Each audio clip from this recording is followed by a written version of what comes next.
Hello everyone, welcome back to my channel. दोस्तों, एक बार पुनः उपस्थित हुआ हूं आपके समक्ष शाम की कुछ ताज़ा खबरें लेकर, कुछ ब्रेक ब्रेकिंग न्यूज़ लेकर।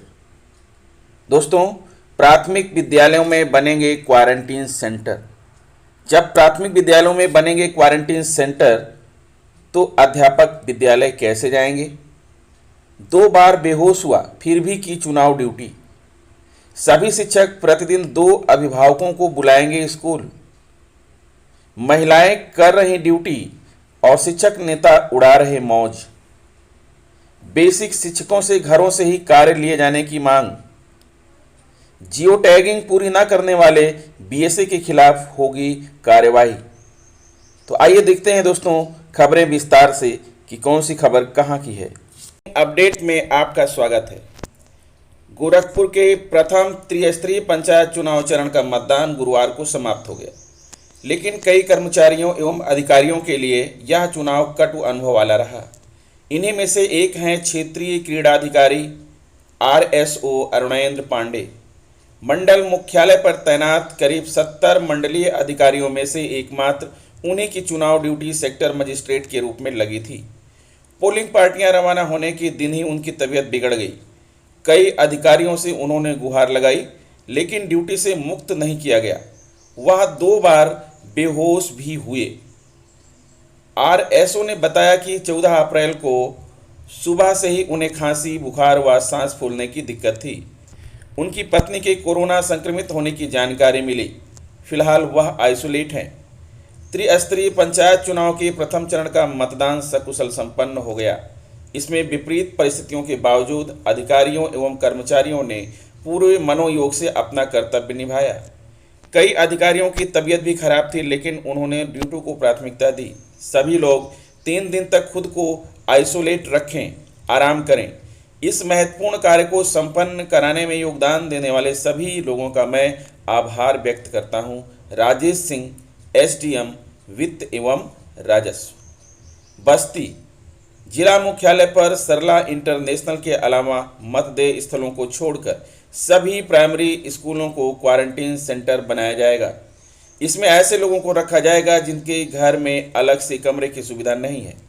इन सेंटरों में ईओ व बीडीओ आवश्यक सुविधाएं उपलब्ध कराएंगे। डीएम सौम्या अग्रवाल ने शुक्रवार को विकास भवन सभागार स्थित Covid command and control centre में आयोजित समीक्षा बैठक के दौरान यह निर्देश दिया। उन्होंने कहा कि गांव की निगरानी एवं नगर में मोहल्ला समितियों को सक्रिय करें, जो प्रवासियों की जांच कराएगी। प्रवासियों के लिए railway station, Babhnan, roadways, bus station तथा बड़ेवन पर टीम लगाकर जांच की सुविधा दी जाएगी। उन्होंने बीएसए को निर्देश दिया कि इन चारों स्थानों पर अपने कर्मी लगाकर प्रवासियों का रजिस्टर मेंटेन कराएं। बीएसए इन स्थानों पर 24 घंटे ड्यूटी करने वाले कर्मियों की तैनाती करेंगे। डीएम ने बताया कि ओपेक कैली अस्पताल तथा मुंडेरवा सीएससी में कोरोना पॉजिटिव मरीजों को इलाज हेतु भर्ती किया जाएगा। हर्रैया में दुबौलिया सीएससी तथा नवनिर्मित 100 बेड महिला अस्पताल कोविड समर्पित अस्पताल के रूप में चिन्हित किया जाएगा। मेरा कहना है दोस्तों कि जब विद्यालयों को बनाया जाएगा क्वारंटीन सेंटर, तो ऐसी कंडीशन में अध्यापक विद्यालय कैसे जाएंगे?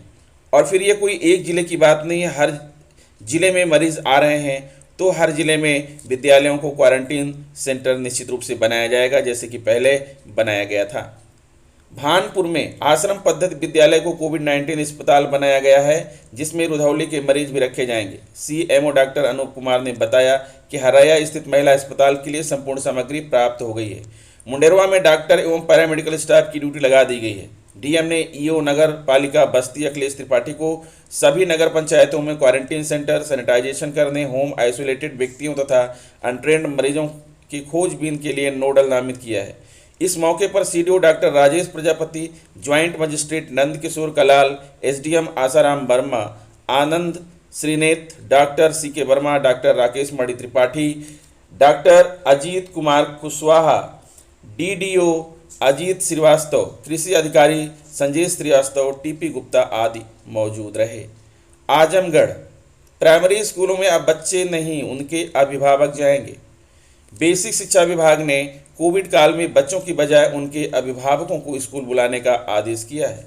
हर दिन प्रत्येक कक्षा के 2 बच्चों के अभिभावकों को स्कूल बुलाया जाएगा। हर क्लास के शिक्षकों को उनकी कक्षा के 5 बच्चों से रोजाना फ़ोन पर बात करनी होगी। बेसिक शिक्षा अधिकारी अमरीश कुमार ने बताया कि प्रत्येक कक्षा और विषय के लिए मासिक पाठ्यांक के अनुसार शैक्षणिक सामग्री साझा करनी होगी। विभाग की ओर से प्रेषित कक्षावार विषयवार शैक्षिक सामग्री कंटेंट अभिभावकों के व्हाट्सएप पर भेजनी होगी। प्रत्येक शिक्षक प्रतिदिन अपनी कक्षा के न्यूनतम 2 बच्चों के अभिभावकों को विद्यालय बुलाकर बच्चों की पढ़ाई के बारे में चर्चा करेंगे, अभ्यास कार्य की जांच करेंगे तथा बच्चों को गृह कार्य देंगे। प्रत्येक दिन कक्षाध्यापक अपनी कक्षा के न्यूनतम 5 बच्चों से दूरभाष पर वार्ता करेंगे, घर पर चल रही पढ़ाई की समीक्षा करेंगे। इससे छात्रों को लाभ होगा। प्रतापगढ़ परिषदीय स्कूल की महिला शिक्षक व शिक्षा मित्रों को चुनाव ड्यूटी में किसी तरह की रियायत नहीं दी गई, जबकि शिक्षक नेताओं की ड्यूटी ही नहीं लगाई गई। पीठासीन प्रथम व द्वितीय के रूप में महिला शिक्षक व शिक्षा मित्रों को लगाया गया है। निजी मुश्किलों को लेकर आवेदन करने पर अधिकारी उनकी सुन नहीं रहे। दूसरी तरफ ड्यूटी से बचे शिक्षक नेता मौज करते दिख रहे हैं। करीब 250 ऐसे लोग अभी भी हैं। त्रिस्तरीय पंचायत चुनाव में कार्मिक के रूप में परिषदीय स्कूल के शिक्षक व शिक्षा मित्रों को लगाया गया। ड्यूटी लगने से पहले खंड शिक्षा अधिकारियों के जरिए ब्लॉकवार सभी स्कूल के शिक्षकों का डाटा फीडिंग कराया गया। बताया जाता है कि शिक्षक नेताओं ने खंड शिक्षा अधिकारियों के जरिए डाटा फीडिंग में खेल करते हुए अपना नाम बाहर करवा लिया। अलग अलग शिक्षक संगठनों के करीब 400 नेता और उनके करीबियों को चुनाव ड्यूटी से खंड शिक्षा अधिकारियों ने अलग कर दिया। ब्लॉकवार डाटा फीडिंग में की गई गड़बड़ी की आड़ में शिक्षक नेताओं की मौज हो गई। 7 अप्रैल से पहले स्कूल में कार्मिकों की ड्यूटी प्रशिक्षण के लिए भेजी गई तो उसमें शिक्षक नेताओं के नाम नहीं थे। दूसरी तरफ महिला शिक्षक व शिक्षा मित्रों की ड्यूटी चुनाव में लगी है। इनमें से बहुत सी महिला शिक्षक व शिक्षा मित्र हैं जिनके साथ मुश्किलें हैं, परिजन बीमार हैं या फिर छोटा बच्चा है, लेकिन इसके बावजूद उन्हें चुनाव ड्यूटी से छुट्टी नहीं दी गई। महिला शिक्षकों में नीलम सिंह, गीता, प्रियंका, कनक, माधुरी, आरती, मुमताज, परवीन आदि का कहना है कि शिक्षक नेताओं ने अपनी ड्यूटी तो कटवा ली है, लेकिन महिलाओं पर उन्हें दया नहीं आई। शिकंजा कसा तो 180 की लगी ड्यूटी। शिक्षक नेताओं की ड्यूटी की शिकायत अधिकारियों तक पहुंची तो विभागीय जिम्मेदार अपनी गर्दन बचाने के लिए दिखावा कार्रवाई शुरू कर दी। शिक्षक नेताओं के 180 करीबियों को ड्यूटी लगाकर बाकी को अब भी बचा लिया। बताया जाता है कि अभी शिक्षक नेताओं की ड्यूटी नहीं लगाई गई है। सवाल यह उठता है कि आखिर शिक्षक नेताओं पर अधिकारियों की मेहरबानी क्यों है। सभी खंड शिक्षा अधिकारियों से शिक्षकों की ड्यूटी लगाए जाने के संबंध में कि उनके ब्लॉक के सभी स्कूल के शिक्षकों की ड्यूटी लगाई गई है। इस रिपोर्ट के मिलने के बाद अगर कोई वंचित रह जाता है तो संबंधित के खिलाफ जिम्मेदार अधिकारियों के खिलाफ कार्रवाई की जाएगी। अशोक कुमार सिंह, BSA। हिमाचल प्रदेश के प्री प्राइमरी स्कूलों में शिक्षक भर्ती के लिए नर्सरी टीचर्स ट्रेनिंग NTT अनिवार्य करने की तैयारी शुरू हो गई है। प्रारंभिक शिक्षा निदेशालय ने इस बाबत प्रस्ताव तैयार कर प्रदेश की मंजूरी के लिए भेजा है। सरकार से मंजूरी मिलते ही शिक्षकों की भर्ती को लेकर बीते लंबे समय से चल रहा विवाद खत्म हो जाएगा। वर्तमान में 3840 सरकारी स्कूलों में नर्सरी और KG की कक्षाएं चल रही हैं। NTT कर चुकी महिलाएं बीते समय से उन्हें ही इन स्कूलों में नियुक्ति देने की मांग कर रही हैं। उधर आंगनवाड़ी वर्कर भी नियुक्ति की मांग को लेकर संघर्षरत हैं। दोनों ही संगठनों की ओर से बीते दिनों विधानसभा के बजट सत्र के दौरान प्रदर्शन भी किए थे। इसी बीच प्रारंभिक शिक्षा निदेशालय से नर्सरी टीचर्स ट्रेनिंग करने वालों को ही बतौर शिक्षक प्री प्राइमरी कक्षाओं में नियुक्त करने का प्रस्ताव तैयार कर लिया है। भारत सरकार ने मान्यता प्राप्त संस्थानों से 1 वर्ष की ट्रेनिंग करने वालों को शिक्षक नियुक्त करने की निदेशालय ने सिफारिश की है। 10 विद्यार्थियों से अधिक संख्या वाले स्कूल में शिक्षकों की भर्ती करने का प्रस्ताव भी बनाया गया है। इन शिक्षकों के लिए आयु सीमा 18 से 45 वर्ष तय की गई है। अब देखना होगा कि सरकार निदेशालय के इस प्रस्ताव पर क्या फैसला लेती है। उधर मई में होने वाली केंद्र सरकार की प्रोजेक्ट अप्रूवल बोर्ड की बैठक में भी इस मामलों को लेकर चर्चा होने की संभावना है। हरदोई जूनियर शिक्षक संघ के पदाधिकारियों व शिक्षकों ने बेसिक शिक्षा मंत्री को संबोधित ज्ञापन जिला बेसिक शिक्षा अधिकारी को सौंप शिक्षकों से घरों से ही विभागीय कार्य लेने की मांग की है। साथ ही परिषदीय स्कूलों का समय भी परिवर्तित किए जाने की मांग की है।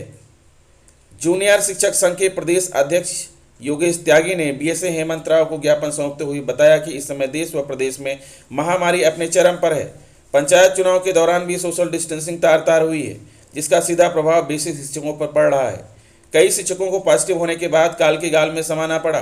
उन्होंने कहा कि इस दौरान बच्चे नहीं आ रहे हैं, पंचायत चुनाव के कारण कायाकल्प के कार्य बंद हैं, विभागीय सभी कार्य शिक्षक कर रहे हैं। ऐसे में स्कूलों में न रहकर घरों से भी शिक्षक अपने विभागीय कार्य देख ले तो बड़ी बात नहीं होगी। इसकी अनुमति दी जाए। यदि यह मान्य न हो तो स्कूलों में 50% स्टाफ की उपस्थिति तय कराई जाए व समय सुबह 8 से 12 निर्धारित किया जाए। इस दौरान प्रदेश महामंत्री नरेश कौशिक मौजूद रहे। बेसिक स्कूलों व आंगनबाड़ी केंद्रों में मूलभूत सुविधाओं के लिए हो रहे सर्वे में अधिकारी नहीं ले रहे रुचि। जियो टैगिंग पूरी न करने वाले बीएसए के खिलाफ होगी कार्रवाई। सरकारी प्राइमरी स्कूलों में मूलभूत अवस्थापना सुविधाओं के लिए हो रही जियो टैगिंग को लेकर बेसिक शिक्षा अधिकारी लापरवाही बरत रहे हैं। निश्चित समय सीमा में जियो टैगिंग पूरी न करने वाले बीएसए के खिलाफ कार्रवाई की जाएगी। अभी तक केवल 7 जिलों में ही काम पूरा हो पाया है। राज्य सरकार प्राइमरी व जूनियर स्कूल समेत आंगनबाड़ी में मूलभूत अवस्थापना सुविधाओं को उपलब्ध कराने के लिए ऑपरेशन कायाकल्प चला रही है। इसमें जो काम नए हुए हैं उनके लिए चालू वित्तीय वर्ष में योजना बनाई जानी है। वहीं स्कूलों के लिए केंद्र सरकार को प्रस्ताव भेजा जाएगा।